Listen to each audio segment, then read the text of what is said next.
Hi hello friends, welcome to my YouTube channel. ಎಲ್ಲರೂ ಹೇಗಿದ್ದೀರಾ, ಚೆನ್ನಾಗಿದ್ದೀರಾ ಅಂದ್ಕೊಂಡು ಇವತ್ತೊಂದು ಡಿಫ್ರೆಂಟಾಗಿ ರೆಸಿಪಿನ ನಿಮ್ಮ ಜೊತೆ ಶೇರ್ ಮಾಡ್ತಾ ಇದ್ದೀನಿ.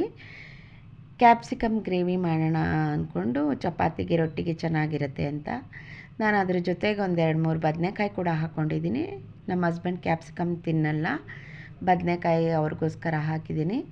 ಒಂದು ಅರ್ಧ ಹೋಳು ತೆಂಗಿನಕಾಯಿ, 1-2 ಸ್ಪೂನು ಶೇಂಗಾ ಬೀಜ, 1 ಸ್ಪೂನು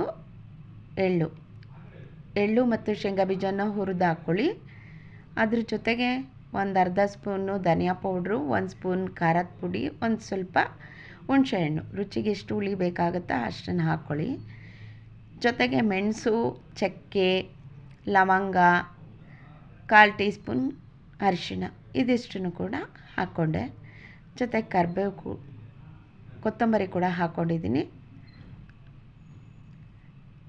ನೋಡಿ, ಈ ರೀತಿ ನೀರು ಹಾಕ್ದಂಗೆ ಡ್ರೈ ಆಗಿ ರುಬ್ಕೊಂಡಿದ್ದೀನಿ. ಬೆಳ್ಳುಳ್ಳಿ ಮತ್ತು ಶುಂಠಿನ ನಾನು ಸ್ಕಿಪ್ ಮಾಡಿದ್ದೀನಿ, ಬೇಕು ಅನ್ನೋರು ಹಾಕ್ಕೊಳ್ಬೋದು. ಅದ್ರ ಜೊತೆಗೆ ಈರುಳ್ಳಿ, ಬೆಲ್ಲ, ರುಚಿಗೆ ತಕ್ಕಷ್ಟು ಉಪ್ಪು, ಇದಿಷ್ಟನ್ನು ಸೇರಿಸಿ ನೀಟಾಗಿ ಮಿಕ್ಸ್ ಮಾಡ್ಕೋಬೇಕು. ಇದೆಲ್ಲ ನೀಟಾಗಿ ಮಿಕ್ಸ್ ಮಾಡ್ಕೊಂಡಾದಮೇಲೆ ನಾವು ಬದನೆಕಾಯಿಗೆ ಅದನ್ನು ಫಿಲ್ ಮಾಡ್ತೀನಿ.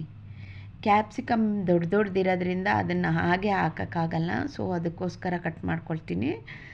ಇದಕ್ಕೆಲ್ಲ ಫಿಲ್ ಮಾಡಿ ಒಗ್ಗರಣೆಗೆ ಆನಿಯನ್ ಹಾಕಿ ಕುಕ್ಕರಲ್ಲಿ ಇದನ್ನೆಲ್ಲ ಹಾಕಿಬಿಟ್ಟು ಒಂದೇ ಒಂದು ವಿಷಲ್ ಬರೆಸ್ತೀನಿ. ಒಂದು ವಿಷಲ್ ಬರೆಸಾದ್ಮೇಲೆ ಯಾವ ರೀತಿ ಇದೆ ನೋಡಿ, ಇಷ್ಟು ಟೇಸ್ಟಿಯಾಗಿದೆ ಗೊತ್ತಾ, ತುಂಬ ಚೆನ್ನಾಗಿದೆ. ರೊಟ್ಟಿಗೆ ಚಪಾತಿಗೆ ತುಂಬ ಟೇಸ್ಟಿಯಾಗಿರುತ್ತೆ. ಒಂದು ಸರಿ ಟ್ರೈ ಮಾಡಿ. Thank you for watching my